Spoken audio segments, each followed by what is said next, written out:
হিজাবকে খুলে তারপরে পরীক্ষা দিতে হবে। কেন হিজাব খুলবে? জয় শ্রীরামের স্লোগান দিতে হয় তাহলে তোমরা মন্দিরে গিয়ে স্লোগান দাও। ফলে সিঁদুর থাকে, তাহলে কি আমার হিন্দু বোনটাকে বলা হবে তোমার সিঁদুর মোছার পর তবে পরীক্ষা হলে ঢোকো? যদি তা না করা হয় তাহলে আমার বোনটাকে কেন হিজাব খুলতে বলা হলো? আজকের বাংলার প্রশাসন চুপ কেন? আপনাকে ভয় দেখানো হয়েছিল, আপনাকে মেন্টালি টর্চার করা হয়েছিল। একজনকে মেন্টালি টর্চার করলে তার অবস্থাটা কি হয় সেটা বাংলার শিক্ষিত সমাজ জানে। আমি ধিক্কার জানাই সেই সমস্ত পুরুষকে যারা একটা নিরীহ মহিলা যে নিট পরীক্ষা দেওয়ার জন্য স্কুলে ঢুকেছিল তাকে দেখে জয় শ্রীরামের স্লোগান দিয়ে ভয় দেখাচ্ছিল, তাকে দেখে জয় শ্রীরাম করছিল। আজকের যদি জয় শ্রীরামের স্লোগান দিতে হয় তাহলে তোমরা মন্দিরে গিয়ে স্লোগান দাও। একটা মেয়েকে দেখে, একটা মুসলিম নিরীহ মেয়েকে দেখে কেন তোমরা জয় শ্রীরামের স্লোগান দিচ্ছ, তাকে ভয় দেখাচ্ছ? এমনকি আমার বোনটি যখন পরীক্ষা স্থলে যায় সেখানকার টিচাররা, সেখানকার স্টাফরা বলল আপনার হিজাবকে খুলে তারপরে পরীক্ষা দিতে হবে। কেন হিজাব খুলবে? ভারতবর্ষের কোনো আইনে আছে যে হিজাব খুলে তবে পরীক্ষা দিতে হবে? ভারতবর্ষের কোনো সংবিধানে আছে যে তার ধর্মের কাজ করতে পারবে না, তার ধর্মে যেমন হিজাবকে ইউজ করতে বলেছে হিজাব পড়তে পারবে না? এটা কোন নিয়মে আছে? আজকের আমার নিরীহ বোনটা যখন পরীক্ষা দেওয়ার জন্য সেই পরীক্ষা স্থলে গেল, তাকে এতটা ভয় দেখানো হলো, তাকে এতটা হুমকি দেওয়া হলো, তাকে ভয় দেখানোর কারণে সে যে কি পরীক্ষা দেবে সেটাও সে লিখতে পারছিল না। এমনকি আমার বোনটা জানালো যে আমাকে এত ভয় দেখানো হয়েছে, আমি শুধু ভাবছি যে আমি বাড়ি ঠিক মতো ফিরতে পারবো কিনা।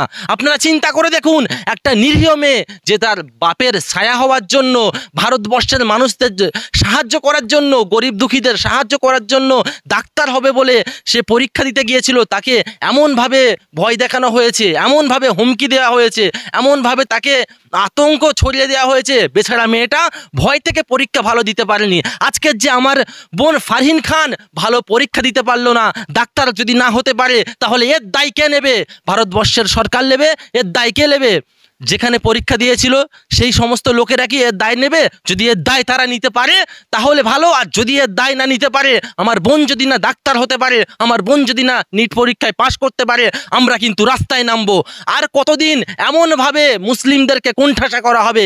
আমরা তো সর্বসময় ভারতবাসী, ভারতবর্ষের মানুষরা একসঙ্গে থাকি, আমরা কাউকে তো টার্গেট করি না, কিন্তু প্রত্যেকবার মুসলিম জাতিকে কেন টার্গেট করা হবে? আমার বোনটাকে কেন টার্গেট করা হবে? আমার বোনের হিজাবটাকে কেন খুলতে বলা হবে? আর যদি কোনো হিন্দু বোন পরীক্ষা দিতে যায় তার কপালে সিঁদুর থাকে, তাহলে কি আমার হিন্দু বোনটাকে বলা হবে তোমার সিঁদুর মোছার পর তবে পরীক্ষা হলে ঢোকো? যদি তা না করা হয় তাহলে আমার বোনটাকে কেন হিজাব খুলতে বলা হলো? আজকের বাংলার প্রশাসন চুপ কেন? আমি বাংলার মানবিক মুখ্যমন্ত্রীকে বলতে চাই, আপনি চুপ থাকবেন না। একটা জাতির ওপর যখন বারবার আরএসএস এর দালালগুলো, আরএসএস এর জঙ্গিগুলো বারংবার টার্গেট করছে, তখন আপনি কেন চুপ করে আছেন? আপনি প্রতিবাদ জানান। একটা টিচার কি করে বলতে পারে যদি হিজাব না খুলতে পারো তাহলে এখান থেকে বেরিয়ে যাও? কেন বলবে? উনি বলছেন যে এনটিএর রুলস। এনটিএর কোন রুলসে লেখা আছে যে হিজাব খুলে তবে পরীক্ষা দিতে হবে? আপনারা আমাদেরকে পড়াশোনা শেখাচ্ছেন নাকি? বাংলার মানুষ কি মূর্খ নাকি? আপনারা কি ভেবেছেন এই বাংলাকে গুজরাট করতে চাইছেন? আমরা হতে দেব না। আজকের আপনি যে আমার বোনটাকে হিজাব খোলা করাচ্ছিলেন, আগামীকাল যখন আমরা গিয়ে প্রতিবাদ করব তখন যেন আমাদেরকে জঙ্গি তকমানা দেবেন না। আমরা চুপ করে থাকি, কিচ্ছু বলি না, কারণ আমরা বাংলায় শান্তি চাই। আপনারা বারংবার আমাদেরকে কোণঠাসা করার চেষ্টা করেন। আজকের আমার বোনটাকে কোণঠাসা করলেন, আর কদিন আগে আমার ভাইদেরকে তোমরা কোণঠাসা করলেন। হ্যাঁ, এখন কি ভেবেছেন আপনারা বাংলায় অরাজকতা সৃষ্টি করতে চাইছেন? হ্যাঁ, কোথাকার রুলস আছে যে একটা মেয়েকে হিজাব খুলে তারপরে পরীক্ষা দিতে হবে? এমন রুলস কোথাও নেই, কোনো সংবিধানেও নেই। আজকে যেসব রুলস সংবিধানেও নেই সেগুলো আপনারা বের করছেন। আপনারা কি ভেবেছেন আপনারা গুজরাট থেকে লক্ষ লক্ষ কোটি কোটি টাকা নিয়ে এসে বাংলার মধ্যে দাঙ্গা লাগাবেন, বাংলার মধ্যে অরাজকতা সৃষ্টি করবেন? আর কতদিন এমন করবেন? বাংলার মানুষরা তো ঠিক বুঝে গেছে, ওই জন্য আপনাদেরকে আর চাইছে না। আপনারা যদি ভাবেন যে কোনো প্রকারভাবে মুসলিমদেরকে টার্গেট করে, মুসলিমদেরকে কোণঠাসা করে 2026-এর ভোটে জিতবেন, তাহলে ভুল করছেন। আপনারা এইসব নোংরামু করবেন না। বাংলাকে শান্তিতে থাকতে দিন, বাংলার মানুষকে শান্তিতে থাকতে দিন। আমার বোন ফারহিনের উদ্দেশ্যে একটা মেসেজ দিচ্ছি, আপনাকে যদি কোনো আরএসএসের জঙ্গিরা বা কোনো উচ্চপদস্থ মানুষরা এসে আপনাকে হুমকি দেয় তাহলে আমাদের সঙ্গে যোগাযোগ করবেন। আপনার জন্য আমরা রাস্তায় নামবো, আপনার জন্য আমরা লড়াই করব, কারণ আপনি আপনার হকের জন্য লড়েছেন। আপনাকে ভয় দেখানো হয়েছিল, আপনাকে মেন্টালি টর্চার করা হয়েছিল।